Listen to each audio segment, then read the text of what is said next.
ભાઈ ઓલો ચા વાળો મને ચાનો કેટલો દઈને ગયો હે, થોડીક વાર પકડો ને તો બૂટની વાદરી બાંધ લઉં. હાલો આપણી દુકાનમાં નવો માલ આવ્યો હે, તમને નવી જોડી દેખાડું. હા ભાઈ મારે કપડાની જરૂર છે. જો ભાઈ ભાઈ મને આ ગમે છે. કેટલા રૂપિયા દેવાના? તમે ખાલી આના 1500 રૂપિયા આપો ને. આલ્યો ભાઈ 1500 રૂપિયા. ભાઈ તમારી આંખમાં કચરો જોઈતો ન હોય મારી આંખમાં. આલ્યો ટીશ્યુ પેપર થી સાફ કરો.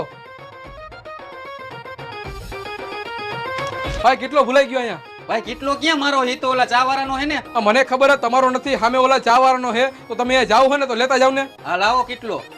બીજી વાર આવજો ભાઈ. તું તો ભાઈ ફેમસ થઈ ગયો. ન હોય. હા ભાઈ તારો વિડિયો રાતોરાત વાયરલ થઈ ગયો જો. હા તો મિત્રો આજે વહેલી સવારે મારા દુકાનની બહાર જ્યારે હું વાકા મારા બૂટની વાદરી બાંધતો હતો ત્યારે ચા વાળાએ મને આવીને કીધું મારે કપડાની જરૂર છે. હા તો આપણે રહ્યા પાછા દાનવીર સીધું બાવડું જાળીને દુકાનમાં લઈ ગયો અને બે જોડી કપડાની દેખાડી અને કીધું આમાંથી ગમે એક ગમાડી લે. ભાઈ મને આ ગમે.